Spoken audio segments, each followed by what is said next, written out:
নমস্কার সকল শ্রোতা বন্ধুদের। কিশোরয় ছোটবেলার সাথীর ইউটিউব চ্যানেলে আপনাদের সকলকে স্বাগত। আমি অয়ন। আজ আমরা আপনাদের সামনে 3টি সত্য ঘটনা পরিবেশন করব। নীলেশ বসুর কলমে এবং কণ্ঠে আমরা 3টি ভিন্ন ধরনের অভিজ্ঞতার কথা আজ শুনব। শুরু হচ্ছে আমাদের প্রথম কাহিনী, দেবী।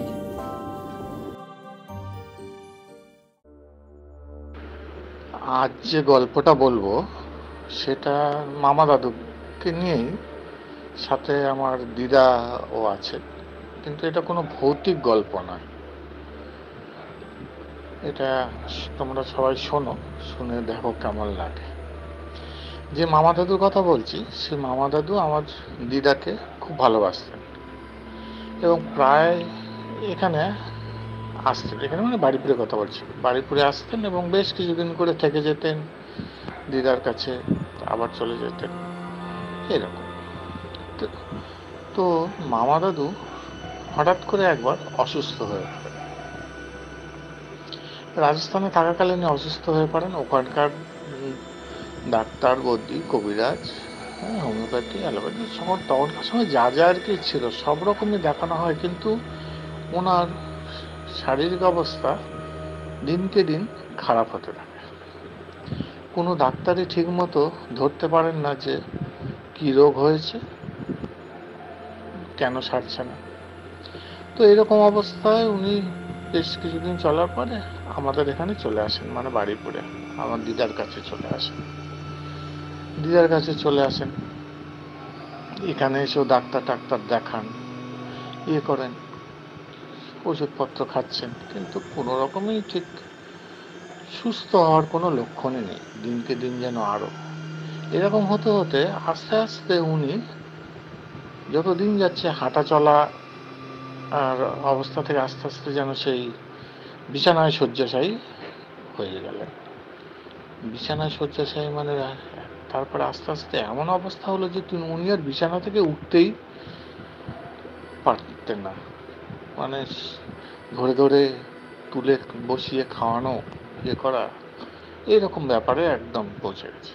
তো আমার দিদা, আমি আগেই বলেছিলাম যে আমার দিদা একটু আধ্যাত্মিক লাইনে ছিলেন। লাইনে বলতে কি, পুজো অর্চনা, ঠাকুর দেবতা এইসব নিয়েই কাটিয়ে দিতেন।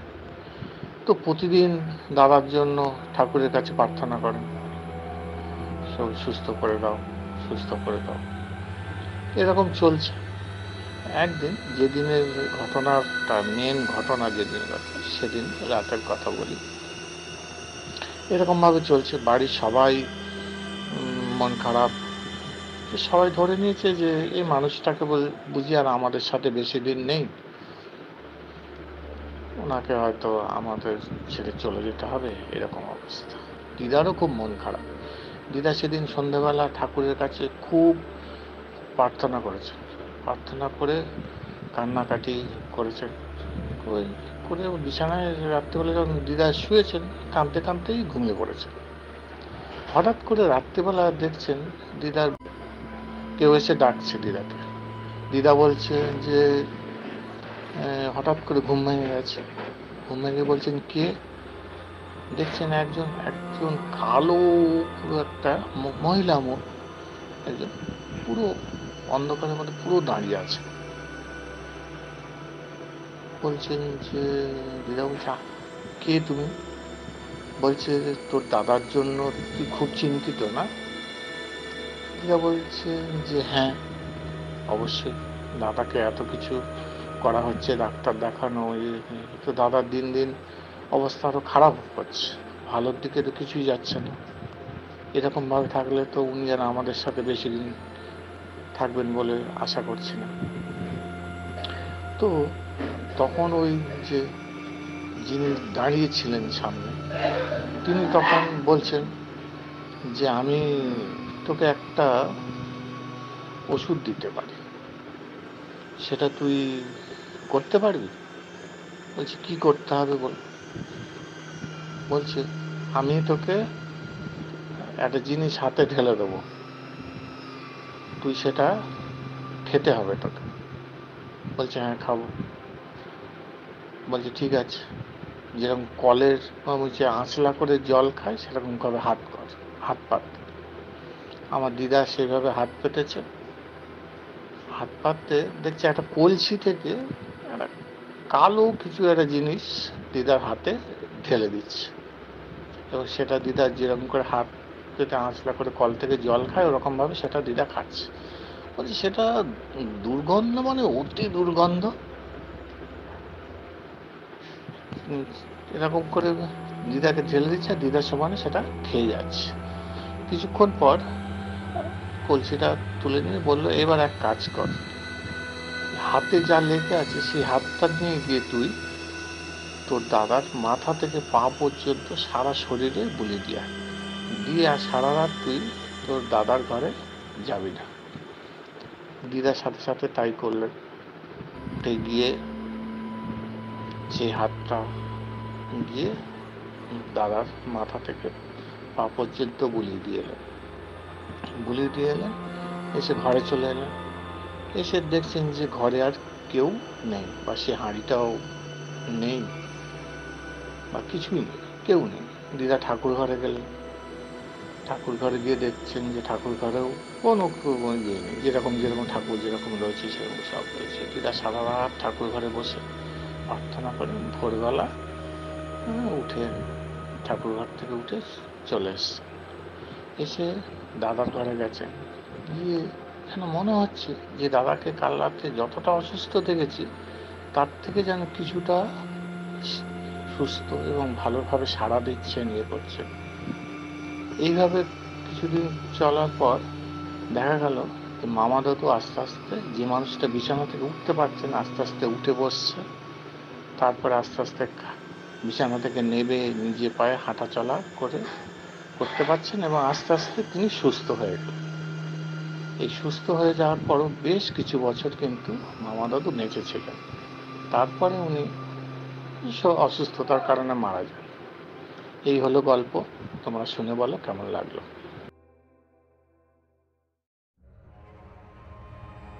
এতক্ষণ শুনছিলেন নীলেশ বসুর কণ্ঠে দেবী। শুরু হচ্ছে আমাদের দ্বিতীয় ঘটনা, নীলেশ বসুর কলমে এবং কণ্ঠে কুয়ো। আমরা কিছুদিন আর কি আসামে ছিলাম। তখন আমি অনেক ছোট, ক্লাস 3-4 পড়ি না। তো জায়গাটার নাম যত সম্ভব বিলাসীপাড়া, আসামের ধূপগুড়ির কাছাকাছি। তো ওখানে আমার বাবা তখন একটা সমিলের ম্যানেজারই ছিলেন। আমাদের কোয়ার্টার ছিল। কোয়ার্টার থেকে বেশ একটু দূরে একটা গাছ পাচ্ছিল। তা বলছি ফলটা হলো তোমার নোট ফল না, এরকম একটা কি বলে, মানে ভেতরে সেই ছোট ছোট সাদা সাদা কোয়া, আর উপরটা আমলকি টাইপের দেখতে, কিন্তু ভেতরে সাদা সাদা কোয়া। যাই হোক, ওই একটা গাছ ছিল খুব বড়। সেই গাছের ঠিক সামনেটায় বিশাল বড় একটা কুয়ো ছিল।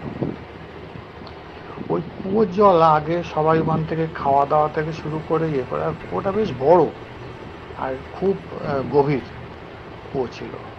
তো ওইখানে ওই কর্মচারীদের আর কি, লেবারদের ওখান থেকে কেউ একজন, ভদ্রলোক ও ভদ্রমহিলা হবে আমার ঠিক মনে নেই, ওই গাছে গলায় দড়ি দিয়ে মারা যায়।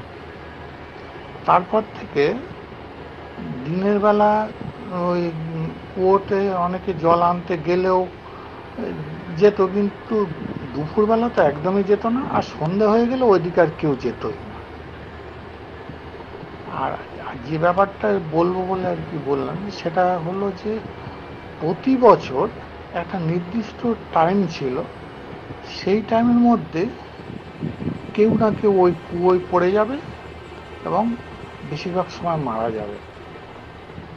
খুব যদি কপাল ভালো থাকে হয়তো বেঁচে গেল, তা নাহলে যাতে কেউ দেখবে, কারণ ওখানে সব ইয়ে মিস্ত্রি লেবাররা সব কাজ করতো। কেউ যদি কোনোভাবে বাঁচে বলে, তাহলে বেশিরভাগ ধরো 90% সব, 90 কি 99% মনে হয় সব মারা গেছে ওখানে। একটা নির্দিষ্ট সময় আছে প্রতি বছর। সেই থেকে তারপর থেকে আস্তে আস্তে ওই কুয়োটা সব ব্যবহার করা বন্ধ করে দিল। এবার আমি তো গল্পটা শুনেছি, সবাই বেশ অনেকবার শুনেছি, এবং দিনের বেলা ওইদিকে গেছি, ওই গাছ থেকে ফলও পেড়েছি, পেরে নিয়ে এসেছি, সেজন্য মার কাছে বকুনিও খেয়েছি। একদিন দুপুর, আর শনিবার ঘরে, আর বেশিরভাগ ওই কুয়োয় পড়ে যাওয়া মারা যাওয়ার ঘটনাটা শনিবার করে ঘটতো, আর দুপুরবেলা। এবার একদিন শনিবার দুপুরবেলা দুর্বুদ্ধি চেপেছে আমার। আমি সোজা খাওয়া দাওয়া করে, মা সবাই ঘুমিয়ে পড়েছে, আর আমি দুপুরবেলা টুকটুক করে হেঁটে হেঁটে ওই গাছতলার ওখানে চলে গেছি। গিয়ে সত্যি কথা কি বলবো, আমি সত্যি কিছু দেখিনি, বা সে কিছু হয়েছিল কিনা আমার কিন্তু বেশ বিকালের দিকে আমাকে খুঁজে না পেয়ে আমি নাকি ওই কুয়োর ওখানেই বসে ছিলাম বা যাওয়াটা করছিলাম, আমি নাকি বাড়ি ফিরিনি, মানে ওইখানে ছিলাম আমি। তারপর বাবা নিয়ে এসেছিল বেশ কয়েক ঘন্টা পর মনে হয় গিয়ে খুঁজে। আর তারপরে তো বাবা বেধড়ক পিটিয়েছিল, পিটিয়ে ভূত যদি আমার ধরেও ছিল, তো বাবার পেটানিতে ভূত সব চলে গিয়েছিল। ওই বাবার পেটানিতে আমার 2 দিন জ্বর এসে গিয়েছিল।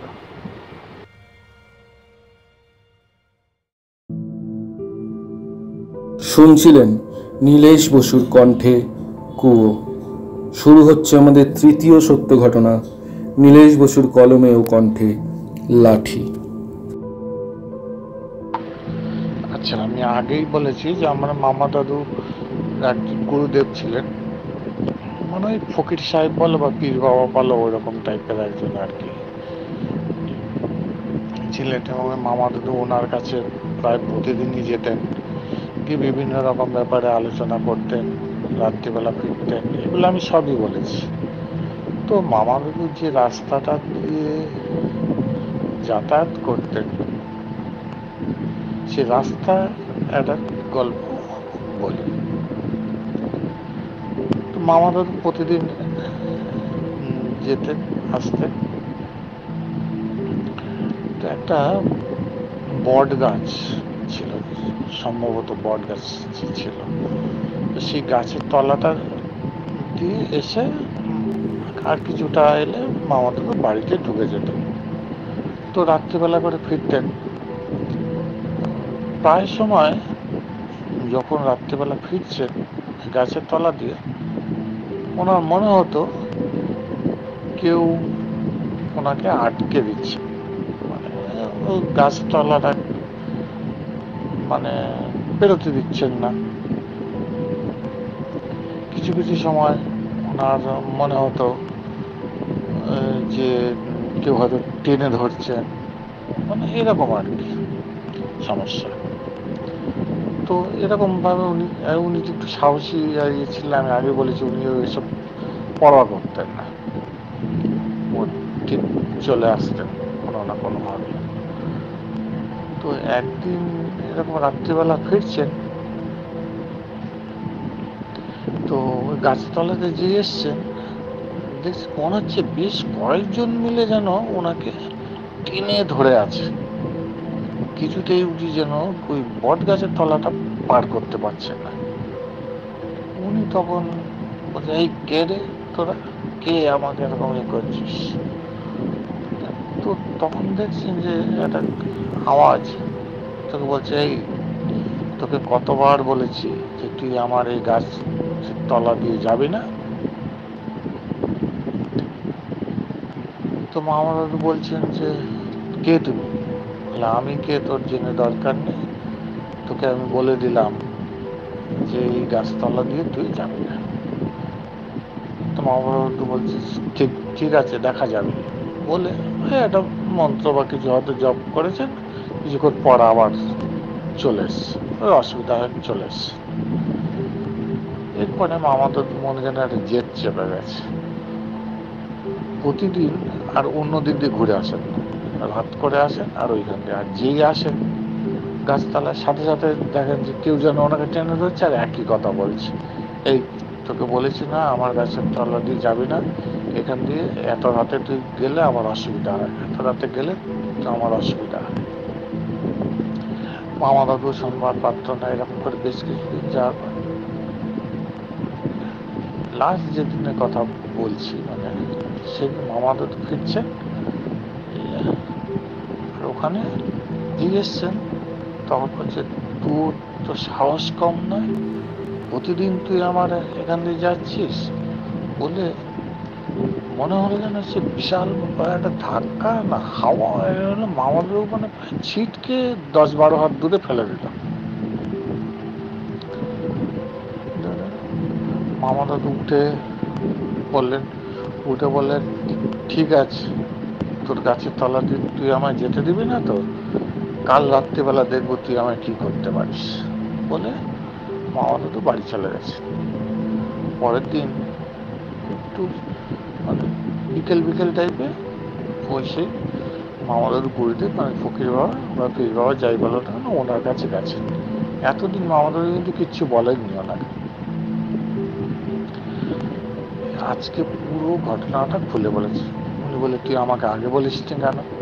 আমি তোকে অনেকবার বারণ করি যে এত রাতে তুই ফিরবি না, তুই জেদ করে একবার এদিক দিয়ে একবার ওদিক দিয়ে একবার শ্মশানের ওপর দিয়ে যেখান দিয়ে যখন পাচ্ছিস যাচ্ছিস, আর এসব ঘটনা ঘটাচ্ছিস।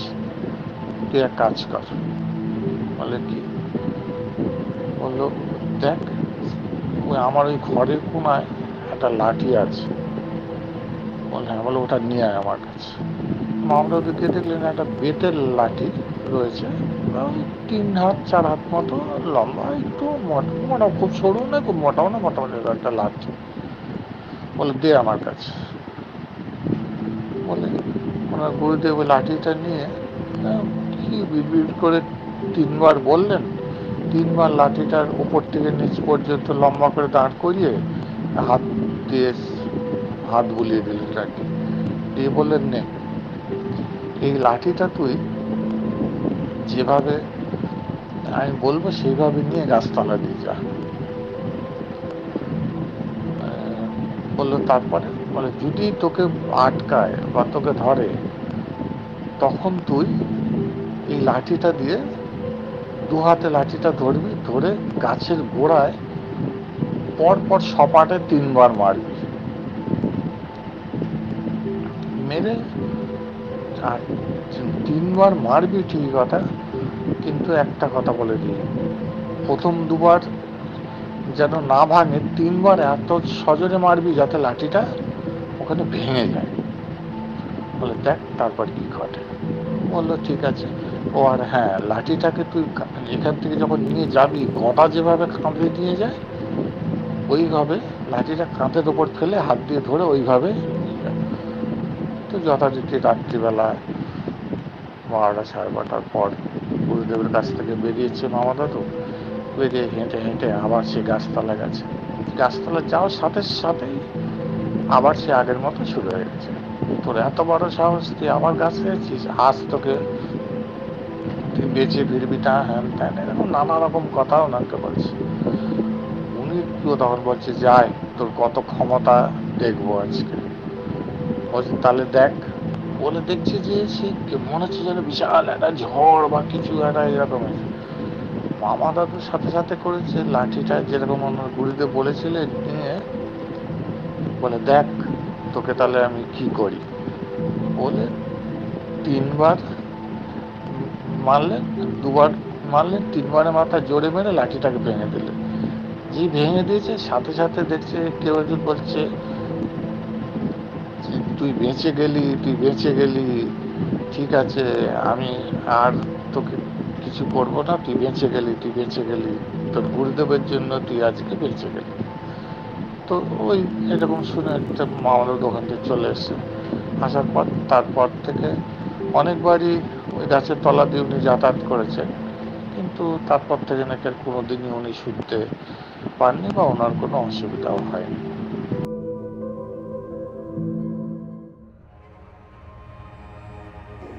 শুনছিলেন নীলেশ বসুর কলমে 3টি ভিন্ন স্বাদের সত্য ঘটনা, দেবী, কুয়ো এবং লাঠি। কণ্ঠে নীলেশ বসু, শব্দগ্রহণ, সঙ্গীত সংযোজন, এডিটিং, পোস্টার ডিজাইনে আমি অয়ন। ধন্যবাদ। সাথে থাকবেন, আরও অনেক রহস্য, ভৌতিক, কৌতুক গল্প আপনাদের আমরা শোনাবার জন্য প্রস্তুত। আমাদের সাথে জুড়ে থাকুন ফেসবুক এবং ইনস্টাগ্রামেও, লিঙ্ক ডেসক্রিপশানে। নিজেদের গল্প পাঠান ডেসক্রিপশানে দেওয়া আমাদের মেল আইডিতে। ভালো থাকবেন, ধন্যবাদ। দেখা হবে পরবর্তী গল্পে। আজকের মতো বিদায়।